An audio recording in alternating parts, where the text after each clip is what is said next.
Hello, how are you doing?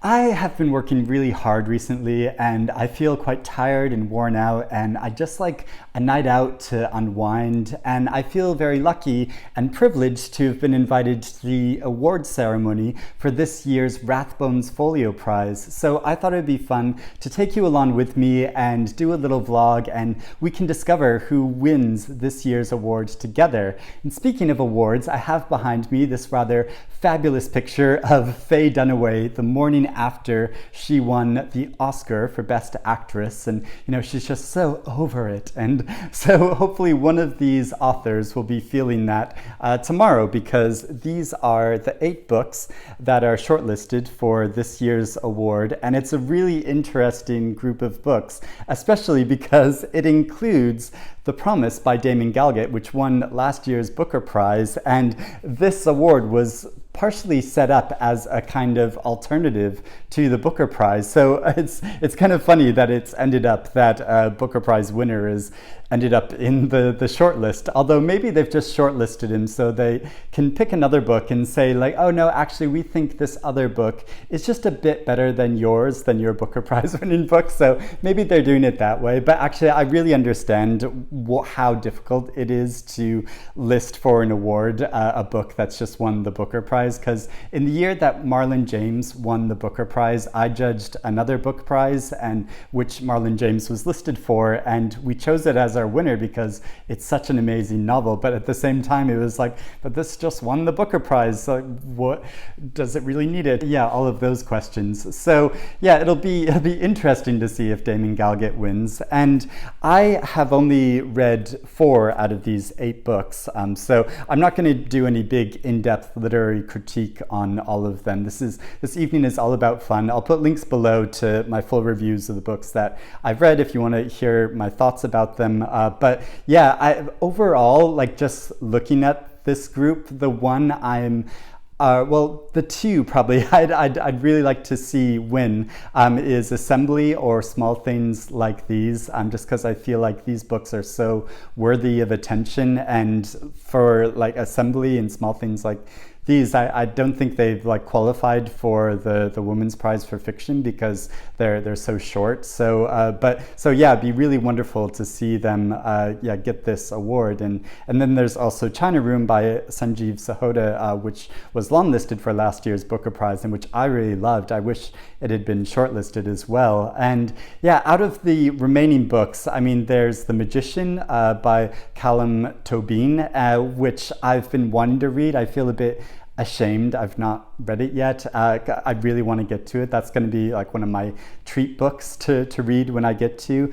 I've not read My Phantoms by Gwendoline Riley because I've only read 1 book by her before. I've really not got on with it. So if she wins this year's award, yeah, I will be gooped and bewildered, although not that bewildered. I mean, I know a lot of writers really respect and enjoy her work, and a lot of readers do as well, but her writing just isn't for me. I don't get on with it and I don't connect with it. So yeah, I'm not interested in reading My Phantoms. And then the other 2 books I've not really heard of before. There's a poetry collection, Men Who Feed Pigeons by Selima Hill, which I think is a group of like kind of connected poems, and they've been collected together into this one book. And then there's Albert and the Whale by Philip Hoare, which sounds really fascinating. It's a kind of nonfiction book looking at the reception to Albrecht Dürer's work, artistic work, and the sort of legacy that he has created in his artwork, but also explores this larger question about the meaning of art and how art plays a part in our lives. And I think it sounds so fascinating. I love that on the inside of the book there's this picture of a man swimming in the water, and in the description of it there's lots of descriptions of kind of like swimming towards like different understandings of things. But but there's also throughout the text different reproductions of sections of Durer's work, and then at the very end of the book there's some reproductions of his different work, of his still life and his portraits, and his like quite fantastical and sometimes religious work. So yeah, I think that sounds really fascinating. So if I've not read the winner,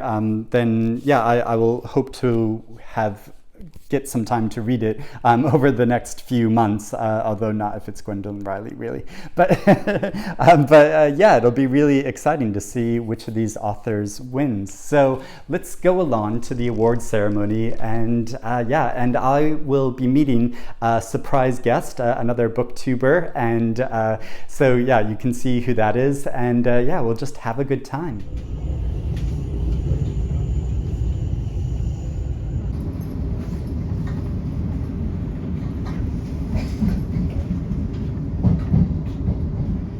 Look who I found, it's Bob the Booker! Hello. Yay! And you can call me the rural juror.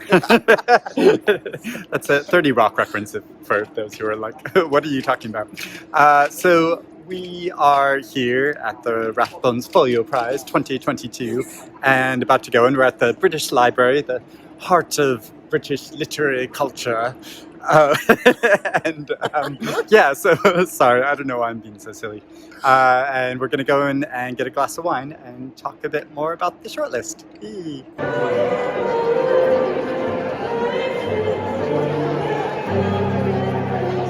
Okay, so we're inside and we have a glass of bubbly, so yay, cheers. And Bob has really impressively read the entire shortlist. I was wondering if you have any favorites or like thoughts or predictions about who you think might win tonight. Yeah, well, it's a really strong list, I think, from all of them. I think, in my personal opinion, I mean, you've got like Damon Galgut there, like an absolutely amazing novel. I am really, really excited about small things like these and Assembly. I think they're really beautiful. I'd love to see Gwendoline Riley get a little bit of love.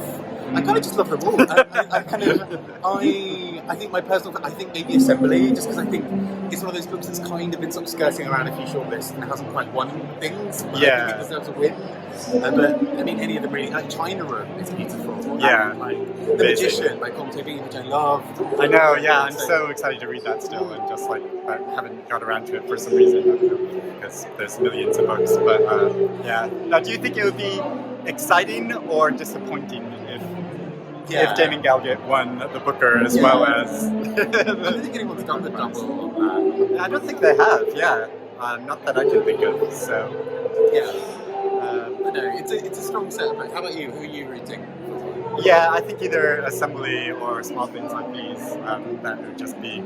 And I don't think Small Things Like These has been nominated for anything that I'm aware of. So it would be nice if they got that nod. But then, I know like Assembly was shortlisted for the Goldsmiths Prize, but still, I would be so happy if that won. So like, I think those two are like the big ones I'm rooting for. I have not read the Gwendoline Riley because I'm not too much of a fan of her writing, but.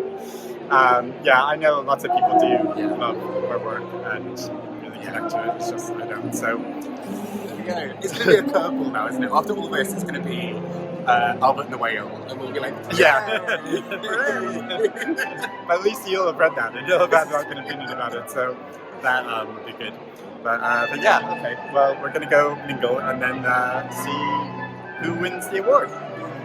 Welcome everyone to the British Library. My name's Liz Jolly and I'm Chief Librarian here, and I'm delighted to welcome you all to this evening's Rathbones Folio Prize award ceremony. Hello everyone, it's so great to be back here. It's been 3 years and COVID has done everything it can to stop us coming back. Indeed, just today we've had so many fallouts, including not one, not two, but 3 authors who've come down with it. But congratulations to all of you who've made it, and commiserations to those who are sitting at home wondering where the online ceremony is. We did cancel the online ceremony at the very last minute because we were quite confident, but there we go. Social media will work, I hope. I want to talk a little bit about the prize and everything to do with Rathbones Folio, because we're still a young prize compared to the mighty Booker, 50 years on counting. and the Women's Prize 25 years. We're only a mere 8 years old, and 6 of those under the sponsorship of Rathbones. Our little baby prize is taking big, long, grown-up strides to forge our place in the literary firmament. We were the first prize to recognise writers from all over the globe, including those dastardly Americans. We are the only major prize to consider all genres of literature, regardless of form, to reflect the very thin boundaries between fiction, non-fiction, memoir and poetry, indeed the way we choose to read these days. And we are unique in having an academy of over 300 writers who underpin everything we do. It's the academy who nominate the books to go forward to the judges, not for us publishers submitting strategically according to their marketing budgets. I know, I've been there. And it is from the academy that we choose our judges. While it would be lovely to have celebrities on the panel to ensure coverage on daytime television, we are committed to having judges who have been at the coalface, who understand what it takes to craft a work to its very best, to dig deep in 3 or 4 or 5 readings to find a book that will stand the test of time and be considered still great in 20 years. It came to me from a casual conversation with a friend, actually, over lunch. He happens to be the last member left of his own family. He has been to the funerals of his mother, his father, his brother, his sister, and at this particular lunch he was telling me some anecdotes. I think the germ of my phantoms was an image I had in my mind of my own mother as it happens, although a rather different character from one in the book, but my own mother when she used to scrunch her hair with mousse, which is what people did in the 80s. The gap between the public figure and the private man, between the father of 6 and the secret erotic dreams of a homosexual man. And the structure only came into place once I found the contemporary narrator, and he didn't arrive until something happened just in my life when my father was having some knee surgery, and I had to, and he was convalescing and needed some help, so I went back to the family home to kind of lend my mum and dad a hand. And just being back there in your kind of the place where you grow up, it brings up lots of, it brings up the past, I guess. It brings up your own childhood and your own adolescence. I feared the sea so long, for half of my life. I didn't learn to swim until I was in my 30s. I swim in the sea every day. I've just come from swimming in the sea now. Baudelaire spoke of swimming in the sea as being like being kissed 1,000 times a minute. In the sense of that otherness, absolute otherness, which I can achieve. I just cycle from the suburbia, and within, 15 minutes, I'm in another world. Is there a better subject to write about? I just kind of felt that a lot of the ideas I was thinking about, I wanted to find a way to express them, and I couldn't really see, I think, the book that I wanted to see, the sort of ideas that I wanted to pull together. I didn't see them all in one place. I don't know where stories come from. If we knew where stories came from, I suppose we'd go back there and be able to source them and find that place and direct ourselves when we don't know what we're doing. People, definitely not novelists, they always say, oh, I wanted to write the book that I wanted to read myself. And I always think, oh my God, I do not write the books that I want to read. I don't want to read them, and I don't want anyone else to read them. So I'm not all about that. I so love my readers, but just as long as they're strangers. And with each novel, some things get easier, like technically, some craft elements, you know how to work your way around kind of the scene a bit more. But some things, as you become aware of, just how hard it is to just write something that feels fresh and feels original. I think I've been really interested, particularly in the last few years, of the question whether language can be neutral or not, and the ways that we use language to sometimes tell stories and build understanding, but at other times to erase or to distort.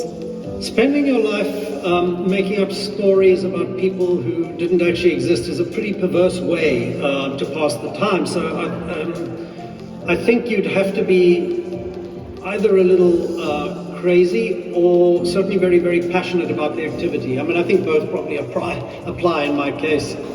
I mean, I sit down and do it most days, and I have done since 1997. So there's something in it, isn't there? I think I was thinking about it for 10 years, and I wrote it in 2. And I wrote it during lockdown and COVID. I had 4 chapters written, and then I got cancer and had big heavy-duty chemo for 6 months, really. And so I lost all this time. And then I realized that if the cancer came back, and if I had to go through another 6 months of chemo, really, the chance of writing a book would be 0. So once I really could start working again, I worked very hard and very fast. The idea of obsessing about things, if you're any writer is obsessive. They have to be, just to make it to the end, really. Because the trouble is you make it to the end and you just want to start all over again. So I'm just going to welcome the doughty 2 authors who've made it here, and then followed by their publishers to receive a little gift from us. So first of all, could we have Sunjeev Sahota for the sublime time?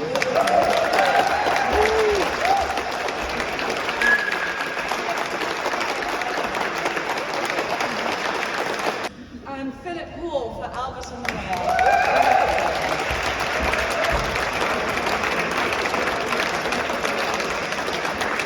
And now, finally, here is Dear Tessa, whose piercing, riveting critiques of the books should really be published. Oh, I bet Caper's here, don't steal my idea. I'll hand it over to you now, Tessa, thanks.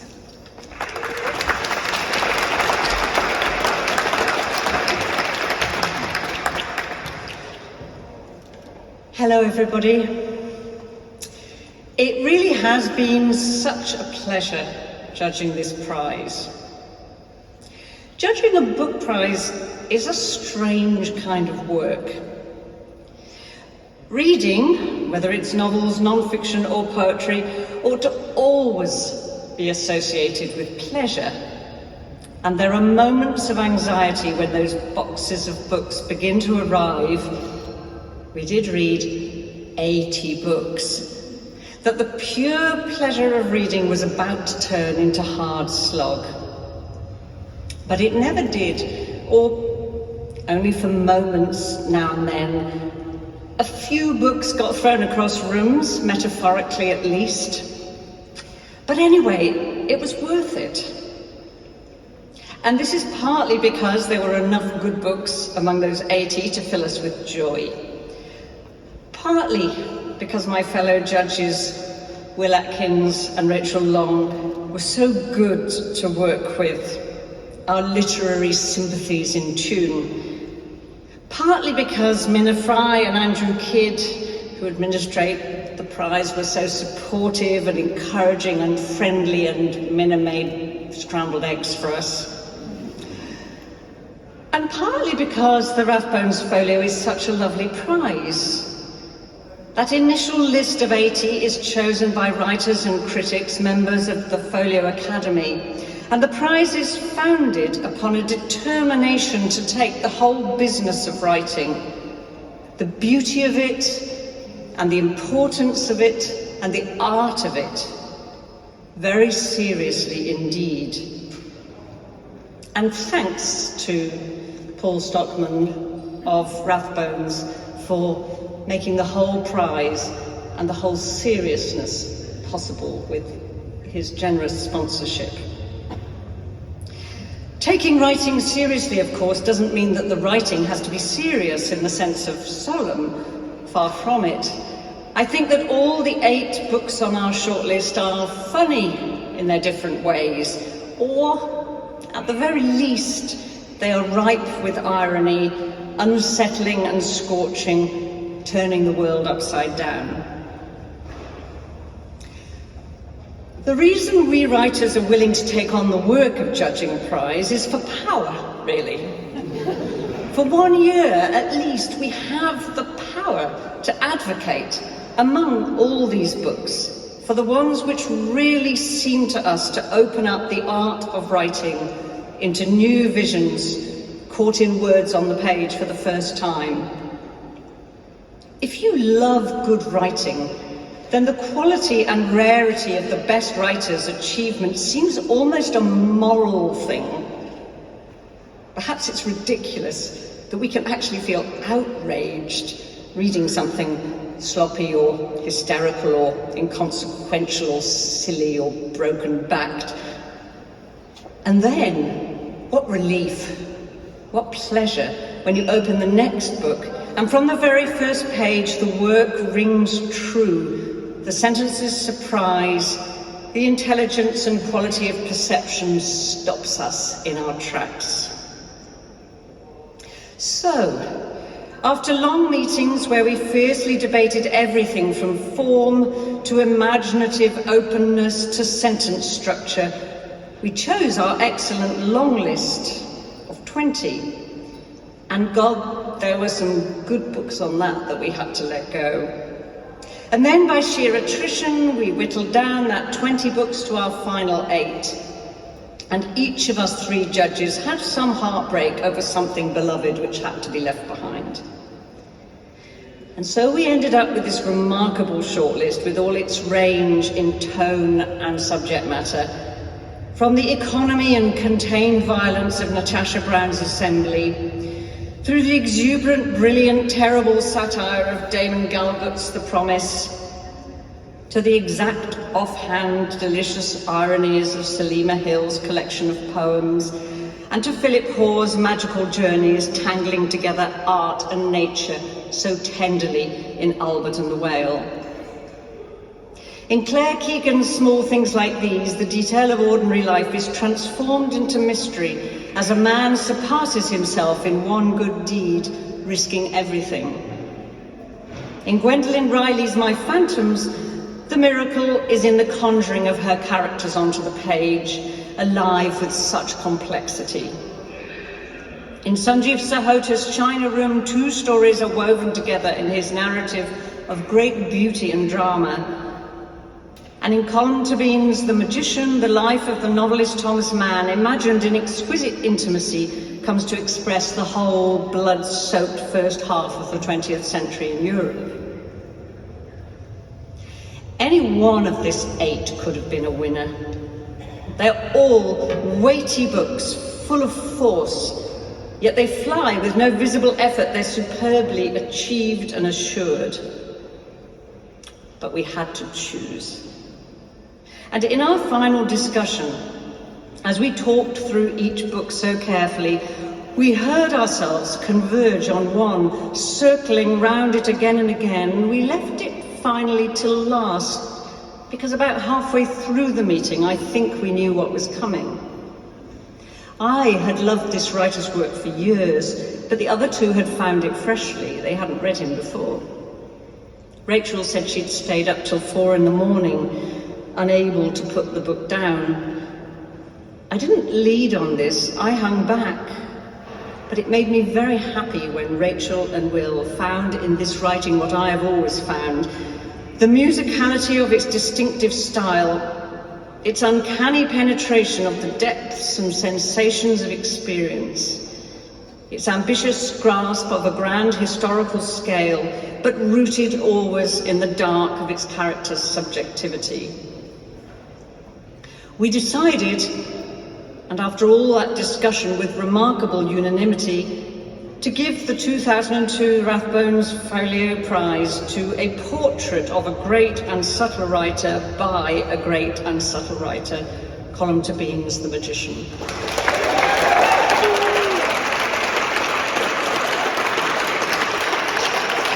Thank you very much.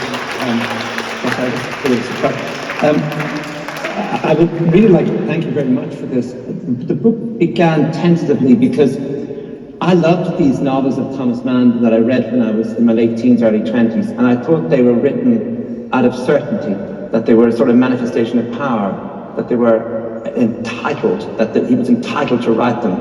and that they were published in the same way. And there was a big shock later to discover when his diaries appeared just how untrue that was, how tentative he was, how much suffering and loss he put into the books, and how much uncertainty, and how big the gap was between who he presented himself, how he presented himself to the world, and who he really was, the secret self versus the public man. I began to think about this and thought of the possibility of dramatizing it. I read a great deal, and I did a lot of research, but my aim, in a way, was to create illusion.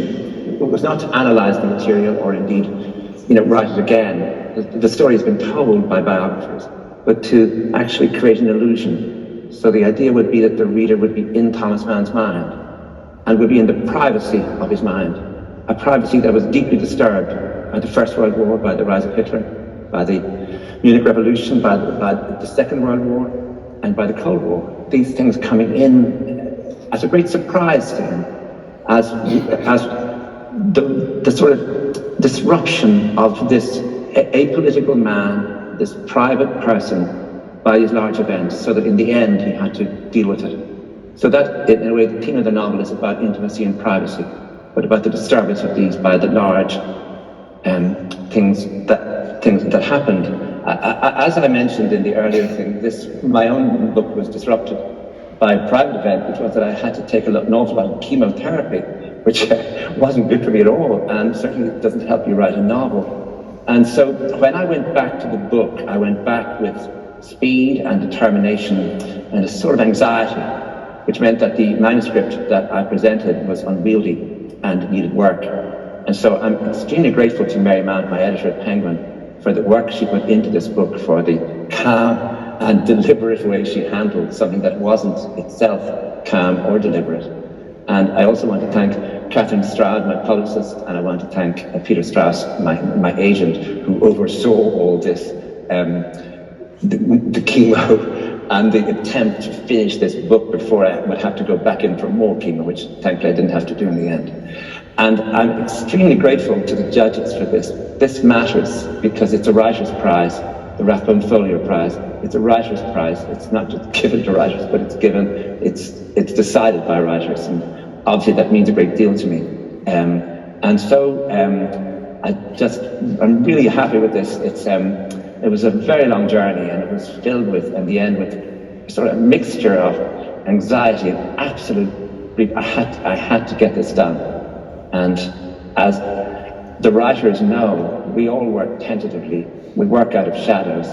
We make something that is substantial, but it's got shadows all around it, and you never know. It's not like a painter can look at a painting and know what it means.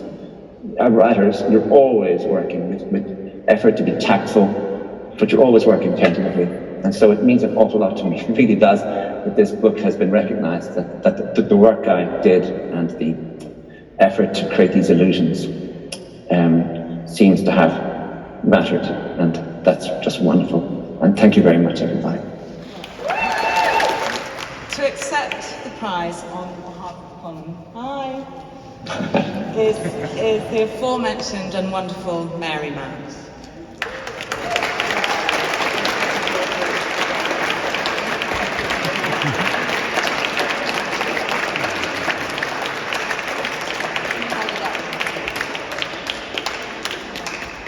And when the photographers had her go, let's get back to drinking and celebrating and not forgetting the other 7 fantastic books. Thank you, everybody. Hello. So great. Toibin is one of them. I'm really excited and happy about that because, as I said, I've been wanting to read that book, and now I have even more of an excuse to actually read it. So. And you definitely think it's worth reading, don't you? Yeah, I love this book so much. So it's kind of weird. I don't know why. I didn't necessarily rule it out. I was kind of like, oh, it's a book I love, but like maybe it'll win, maybe it won't. So I'm just really happy that it and like his little, like him talking about it, you can see it really meant so much to him. Like this is a book he almost didn't think he'd be able to publish. So yeah, I had no idea he was going through so many health problems. So it's really moving. And it's such a gorgeous book as well. It's so full of love and warmth all the way through. Like I've said this multiple times, but like when I was reading the end of this book, I was just almost in tears. I was like, this is just so stunning. Like, it's so well captured. It's just so tender as a whole book, and I'm really glad that it got picked up as a book by Natasha. I mean, like, still, like, so many other incredible books on this list. So, like, I think it sort of doesn't stop there, I guess, in terms of the shortlist. But yeah, it's lovely. And have you read any of Thomas Mann's books before? I've read Death in Venice, which is sort of all of his books are sort of referenced in The Magician, but like yeah, I got the idea it was specifically that. Yeah, seems to be. And then, like, even the front cover is a nod to Death in Venice, yeah, which is really beautiful as well. So yeah, and yeah, maybe he's just a lovely man. I just want him to adopt me. I just love him. I love him. Me too. But yeah, great result, and yeah, I'd love to know if you've read this book or if you're like interested in reading it now, or any of the other books on the list. Are you like happy about the results? Are you mad about the results? Let me know in the comments below, and we can have a chat about it. Yeah. Thank you for joining me, joining us on this journey. Yes. And we're gonna go have another drink now. So, bye bye.